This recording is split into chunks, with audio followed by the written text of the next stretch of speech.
అందరికీ నమస్కారం. మన కావలి సబ్ డివిజన్ పరిధిలోని కావలి రూరల్ సర్కిల్ పరిధిలో గల దగదర్తి మండలం సున్నపుబట్టీలు అనే గ్రామంలో మొన్న 8వ తారీఖు నాడు అర్ధరాత్రి అంటే తెల్లారితే 9వ తారీఖు అవుతుందా 1 గంట సమయంలో ఒక హత్య జరిగింది. ఈ హత్య యొక్క పూర్వపరాలు ఏంటంటే ఆ సున్నపుబట్టీల ప్రాంతంలో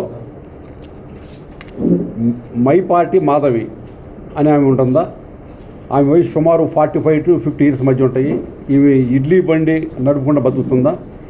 ఈమె ఏంటంటే వాళ్ళ కొడుకు కోళ్ళతో పాటు కలిసి ఒకే ఇంట్లో జీవనం చేస్తున్నారు. వాళ్ళ కొడుకు పేరు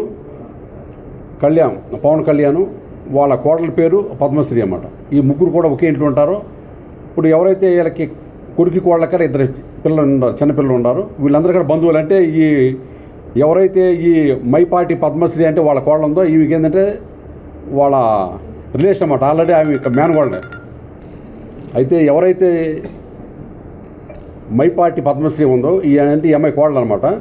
ఈ కోడలు ఏంటంటే అత్తకి బంధువుల అమ్మాయి రిలేషన్. అంటే మేనగోళ్ళ వరుస అయితే మేనగోళ్ళ వరుస అమ్మాయితోనే వాళ్ళ కొడుకు వివాహం జరిగింది. అయితే వీళ్ళందరూ కలిపి ఒకే ఇంట్లో నివాసం ఉంటారు. ఇప్పుడు ఈ అత్తకి కోళ్ళకి మధ్యన గొడవలు జరుగుతున్నాయి. కారణం ఏంటంటే ఈ కోళ్ళకి కొంచెం బయట వేరే వాళ్ళతో అక్రమ సంబంధాలు ఉన్నాయని వాళ్ళ కొడుకుని కాదు అమాయకుడిని చేసి ఈ అమ్మాయి ఏంటంటే బయట ఈ విధంగా చేస్తానని చెప్పి ఆ విషయం ఏంటంటే అత్తకి కోళ్ళ మధ్యన తరచూ గొడవలు జరుగుతున్నాయి. వాళ్ళ ఫ్యామిలీలో కూడా గొడవలు వస్తే ఎట్టయినా సరే ఏంటంటే మా అత్త నాకు అడ్డుగా ఉంటుందా అనే అభిప్రాయం ఈ అమ్మాయి కోళ్ళలో కలిగింది. కోళ్ళకి ఎట్టయినా సరే అడ్డు తొలగించుకోవాలనే ఉద్దేశంతో ఇప్పుడు మనం లేడీస్ ఏంటంటే ఈ మధ్యన కాదు టీవీ సీరియల్స్ లేకపోతే యూట్యూబ్లో అన్నీ మొత్తం చూస్తుంటారు కదా. ఆ విధంగా నేర ప్రవృత్తి ఏ విధంగా చేయాలి అనేది ఆ అమ్మాయి ఎంచుకొని ఏంటంటే ఎట్టయినా సరే మొత్తమే అడ్డు తొలగించుకోవాలి. ఏంటంటే వాళ్ళ భర్త ఏంటంటే కొంచెం డ్రింకింగ్ అలవాటు ఉందా, అతను పెద్ద పట్టించుకోడు, అమాయకులాగా ఉంటాడు. ఏంటంటే ఈ అమ్మాయి ఇంట్లో పెద్ద ఈ అమ్మాయిది కాబట్టి మా అత్త నాకు అడ్డుగా ఉంటుందా, అతను నేను అడ్డు తొలగిసేస్తే నాకు ఇంకా నేను చేస్తున్న కార్యకలాపాలకి ఇంకెవరు అడ్డు ఉండరు అనే ఉద్దేశం ఏంటంటే ఆ అమ్మాయి ప్లాన్ చేసుకొని ఆ అమ్మాయి వాళ్ళ అమ్మని కాడ పిలిపించుకొని అర్ధరాత్రి పూట 1 గంటప్పుడు మంచం మీద నిద్రపోయినామనంటే వీళ్ళేమో లోపల పనుకొని ఉన్నారు. వాళ్ళ లోపల గదిలో భర్త విధంగా ఈ అమ్మాయి అందంటే 2 పిల్లలు వేసుకుని 2 మంచాల మీద పడుకొని ఉన్నారు. తర్వాత ఈమె బయట పంచం పడుకొని ఉందా వాళ్ళ అత్త.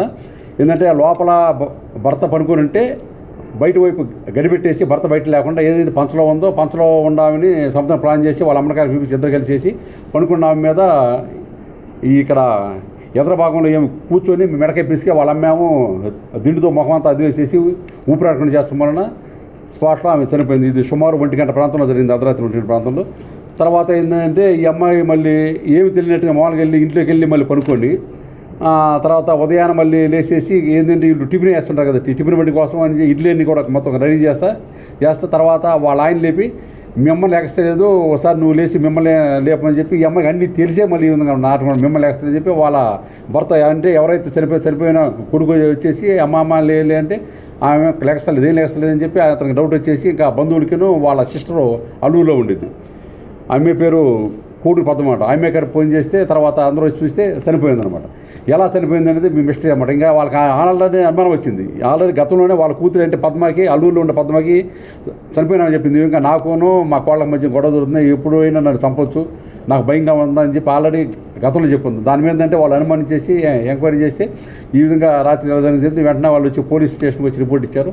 ఆ రిపోర్ట్ ఇచ్చిన మేరకు ఎస్ఐ గారు కేసు నమోదు చేశాడు. అది మర్డర్ కేసు కాబట్టి ఆ కేసు ఇన్వెస్టిగేషన్ మన కావలి రూరల్ సిఐ గారు దాన్ని దర్యాప్తు చేశాడు. దర్యాప్తులో భాగంగా ఆ యొక్క అది నేరసరిపల్లి సరిచేస్తే నేను కూడా ఇచ్చాను, అక్కడ అన్ని చూశాను, వాటిని అక్కడ అంతా వాళ్ళతో సాక్షులతో అక్కడ మాట్లాడాను ఏం జరిగిందనేది. ఈ కేసు నిర్ధారణ ఏంటంటే ఎవరైతే వీళ్ళ కోడలు ఉందో అంటే మైపాటి పద్మశ్రీ వాళ్ళ అమ్మ పుచ్చలపల్లి మాధవ్ అనమాట. వీళ్ళిద్దరూ కలిసి ఆ ప్లాన్ ప్రకారం ఆమెను పెద్దవారిని చంపారు. కాబట్టి ఈ కేసు నిర్ధారణ మేరకు వాళ్ళకి నిన్న రాత్రి వాళ్ళే వచ్చి మన దగదర్తి పోలీస్ స్టేషన్లో సిఐ గారి ముందు సరెండర్ అయిపోయారు.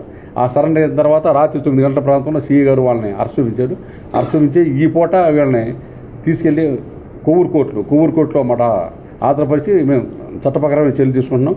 నేనేంటంటే సమాజంలో ప్రత్యేకించి లేడీస్ చెప్పింది ఏంటంటే మీరు యూట్యూబ్లు చూసి లేదా టీవీ సీరియల్ చూసి అత్తాకోళ్ళ మధ్యన వైరాలు ఎన్ని ఉంటాయి, అలాంటి మీరు ఏంటంటే మీ కాడ అలా చేయాలనే ఉద్దేశంతో చేయొద్దు. దయచేసి ఏంటంటే ప్రపంచంలో అంటికంటే విలువైన ఏంటంటే మనిషి ప్రాణం. ఒకసారి మనిషి ప్రాణం పోయిందంటే మళ్ళీ రాదు. కాబట్టి మీకేమన్నా మీ అత్తకి మీకు సరిపడిపోతే మీరు సపరేట్ ఇంట్లో మీరు ఉన్నాను కానీ వాళ్ళతో కలిసి ఉండి ఏంటంటే ఈ విధంగా వాళ్ళ మీద కక్షలు పెంచుకొని ఈ విధంగా చంపేస్తాం అనేది చాలా ఘోరం అనేది. కాబట్టి అందరికీ నేను మెసేజ్ ఇస్తున్నాను, ఇలాంటి కేసులు ఎవరు ఇరుకోవద్దు. ఒకసారి కేసులు ఇలాంటి మర్డర్ కేసులు ఇరుక్కుంటే మీ యొక్క జీవితం అంతా స్పాల్ అయిపోయింది. అదేవిధంగా మిమ్మల్ని నమ్ముకున్న మీ పిల్లల కాడ ఇదిపోతారు. కాబట్టి ప్రతి ఒక్కరు కూడా ఇలాంటి అఫెన్స్ల పట్ల చాలా జాగ్రత్తగా ఉండవలసిందిగా కోరుతున్నాను. Okay, thank you.